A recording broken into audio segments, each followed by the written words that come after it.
Assalamualaikum warahmatullahi wabarakatuh. Selamat malam, salam sehat untuk kita semua. Selamat datang di Pekan Seni Budaya Riau Komplek tahun 2023. Sebelum Ikas tampil, ada pantun nih buat kita semua. Buah duku, buah rambutan, masak satu di tepi hutan. Mari bersama kita saksikan penampilan paguyuban Sumatera bagian selatan. Malam ini, Ikatan Keluarga asal Sumatera bagian selatan akan menampilkan cerita rakyat dari Palembang yang berjudul Legenda Pulau Kemarau. Untuk mengawali penampilan IKAS, malam ini kita sambut persembahan tari Yasaman.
Siang terkenang malam terjaga, pulang kemarau melangsung emosi kesungsan, dan terpusing lagi tersasar ke kali-kali. Badan sarung pikiran resah hati terguncang, ngarep ke adik kalau begala jadi ini. Ayah sama bercanda muda tanti sangonia. Ayah sama nyari yang benar-benar soleh. Ayah sama bercanda muda tanti sangonia. Ayah sama nyari yang benar-benar soleh. Ayah sama ya sama, ya sama, ya sama.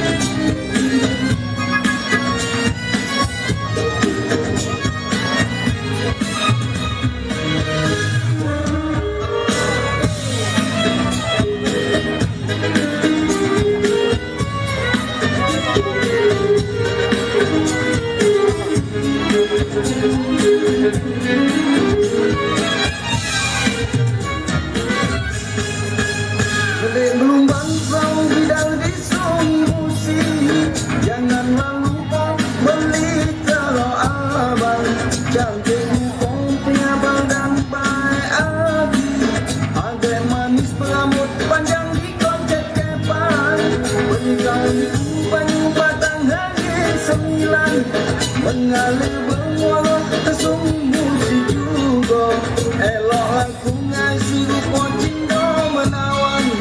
Buat kakak siang terkenang malam terjaga, pulang kemarau malah sunyi musik kesungsan, maka pusing lagi tersasar kenang-kenang. Badan sarung pikiran resah hati terguncang, ngarep ke adik kalau baik kalah jadi ini. Ayah sama bercanda muda tanti sangonia.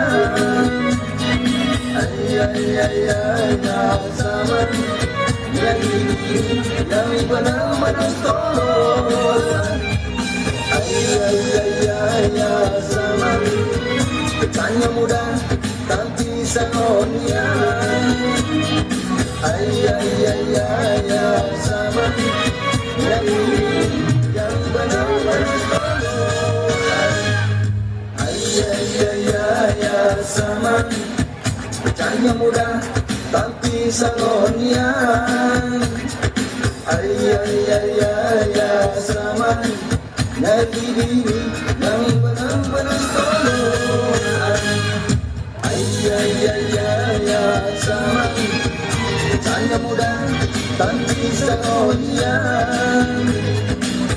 Ya zaman nyari diri yang benar-benar tolong. Ya zaman, ya zaman, ya zaman, ya zaman.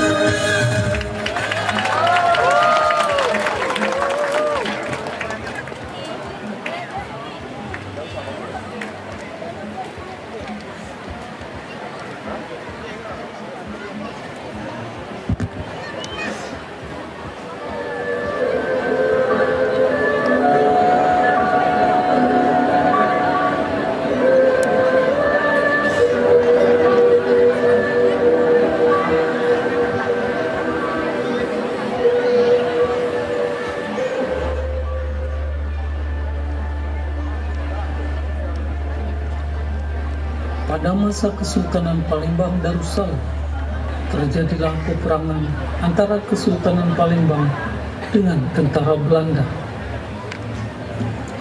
Hal ini didasari perseteruan dengan Belanda atas penemuan timah di wilayah Bangka.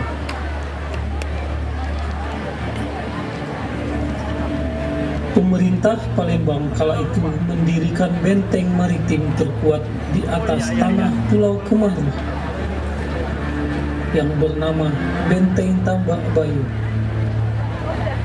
Benteng ini didirikan bertujuan untuk menahan gempuran tentara Belanda yang datang menyusuri Sungai Musi. Pulau Kemaru sendiri dipilih karena kawasannya tidak pernah terendam meskipun debit air Sungai Musi sedang tinggi.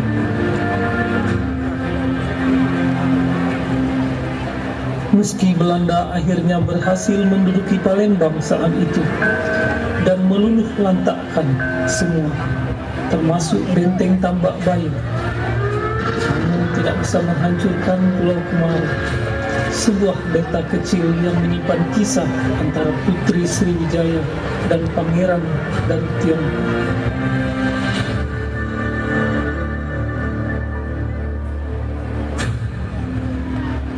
Inilah legenda Pulau Kemaru.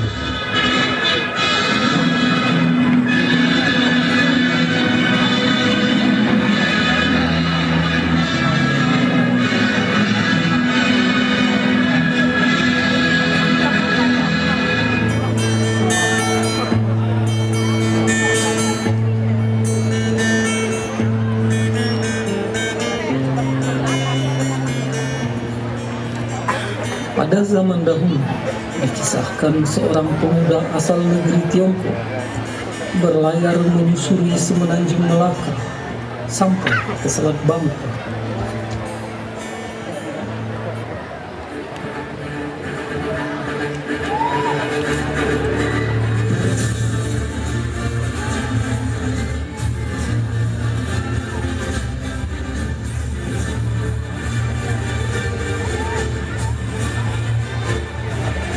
Hingga suatu ketika, sampailah ia di sebuah kota yang berada di tepian Sungai Musi.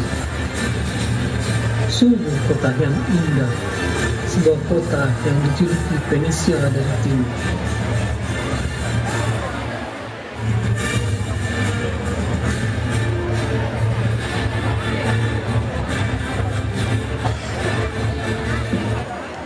Alangkah indahnya tempat ini. Ingin rasanya berlama-lama aku tinggal di sini. Ayo Tuan, kita harus pergi sekarang untuk mencari penginapan, karena sepertinya hari mulai malam.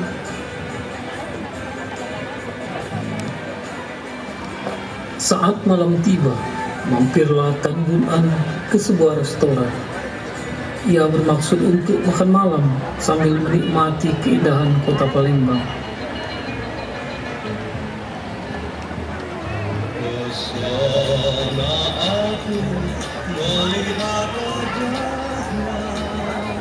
Sesaat setelah menikmati makan malamnya, ia bertemu dengan Siti Fatimah, gadis asli Palembang yang cantik dan menawan.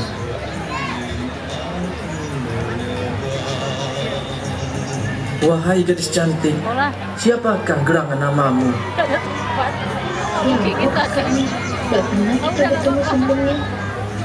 Aku Tan Bun An. Aku memang bukan dari sini. Aku adalah pendatang dari Tiongkok. Aku sebenarnya masih training di sini dan juga masih tinggal di mes. Alangkah jauh kak dari kau sampai sini. Kenapa? Aku Siti Fatimah dari sini asli Palembang. Sungguh nama yang indah, Fatimah. Semoga kita dapat saling mengenal lebih jauh.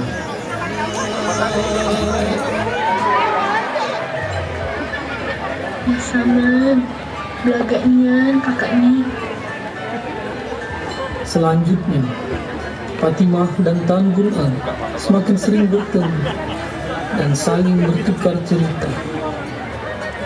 Ternyata perkenalan itu berlanjut ke jenjang yang lebih serius. Tan Bun An berniat untuk memperistri Siti Fatimah. Namun, ia harus pulang terlebih dahulu dan mengabarkan keinginannya kepada keluarganya yang ada di negeri Tiongkok.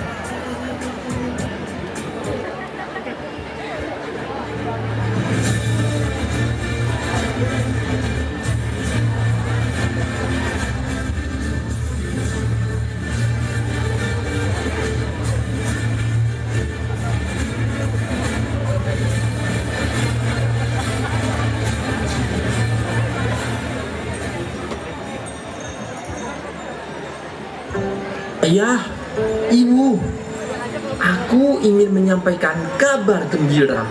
Kabar apa yang kau maksud, anakku? Ayah, izinkan aku untuk mempersunting seorang gadis di negeri seberang. Apakah benar yang kau katakan anakku? Benar, Ibu. Sewaktu aku singgah di sebuah negeri bernama Palembang, aku bertemu seorang gadis yang cantik jelita, dan aku jatuh hati padanya. Aku ingin mempersuntingnya. Anakku, jika itu yang kau inginkan, ibu sangat menyetujuinya. Terima kasih, Ayah, Ibu, atas restunya.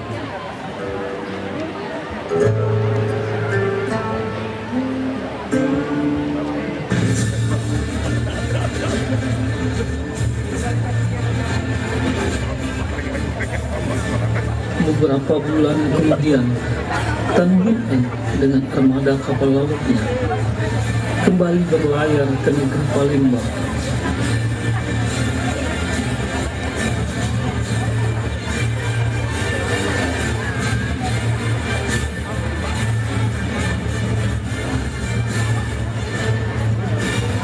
Dia sampai dengan selamat dan langsung menuju ke kediaman Siti Fatimah.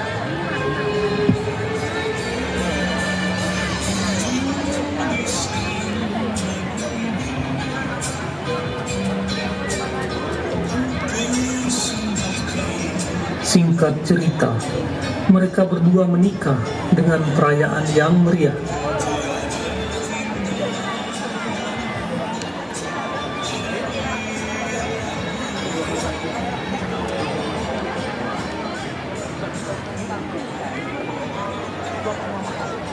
Beberapa bulan kemudian, Tan Bun An bermaksud menghadap ayah mertuanya. Wahai Ayah, maksud hatiku menemui ayah dan ibu untuk memohon izin. Aku ingin mengajak istriku Siti Fatimah ke Tiongkok untuk mempertemukannya kepada orang tua di sana. Aku berjanji ayah akan menjaga Siti Fatimah seperti menjaga nyawaku sendiri. Baiklah, aku izinkan kau membawa ibu.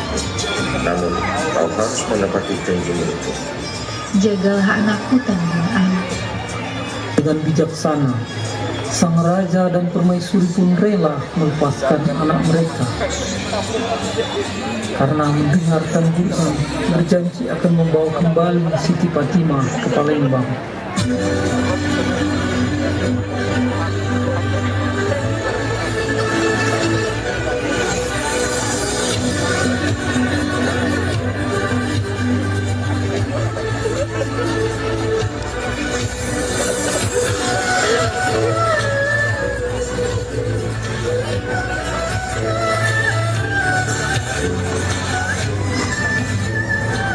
Setelah beberapa hari dalam perjalanan, akhirnya mereka sampai ke negeri Tiongkok.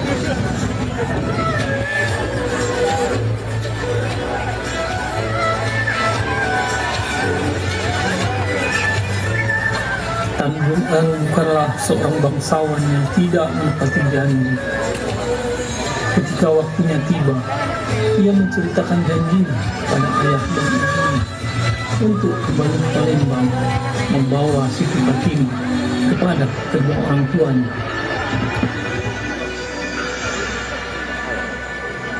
Ayah, ibu, waktu 6 purnama telah tiba. Inilah saatnya aku dan istriku akan kembali ke Palembang. Baiklah, Tanbun An.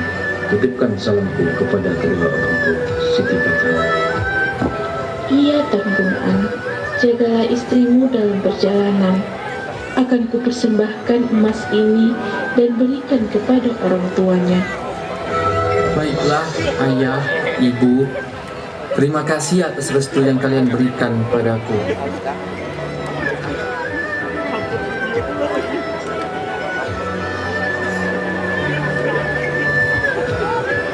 Akhirnya, Tanbun An bersiap mengajak Siti Fatimah kembali ke Palembang dengan membawa emas yang akan dipersembahkan.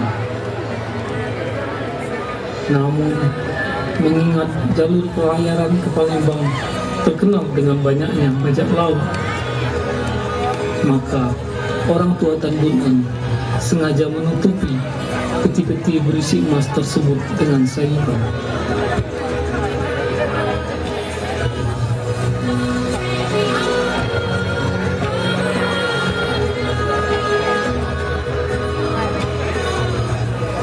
Hari demi hari, sampailah armada mereka ke Sungai Musi. Dengan semangat berapi-api, Tanbun An meminta diperlihatkan upeti yang akan dipersembahkannya kepada Raja Palembang. Namun betapa kecewanya ia setelah melihat upeti emasnya tersebut ternyata berisi sayuran yang telah membusuk.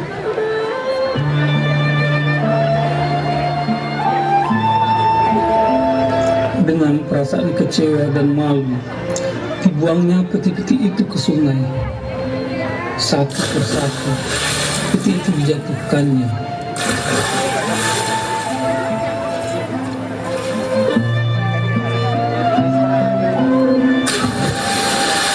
Saat akan menjatuhkan peti yang keenam, dengan emosi yang memuncak, kaki Tanbun An tersandung sehingga peti tersebut tidak sampai jatuh ke sungai, melainkan pecah. Betapa terkejutnya Tanbun An dan para pengawalnya. Ternyata dalam peti itu memang ada emas yang dicampur dengan sayuran, supaya terhindar dari para perompak.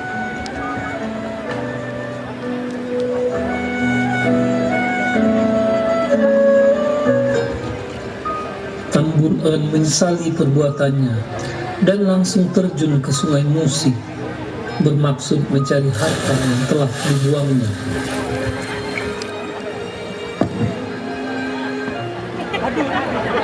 Melihat kejadian itu, pengawalnya pun turut melompat ke Sungai Musi. Jika di antara kami tidak ada yang muncul ke permukaan, maka lihatlah gundukan tanah di sekitar tempat ini. Itulah makam kami. Akhirnya, Siti Fatimah pun menceburkan diri ke sungai.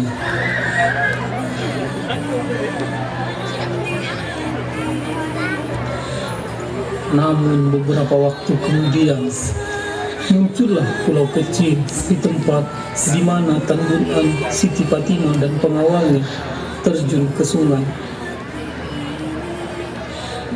Pulau tersebut diberi nama Kemarau, yang artinya kemarau, karena tidak pernah terendam air meskipun arus gelombang Sungai Musi sedang tinggi.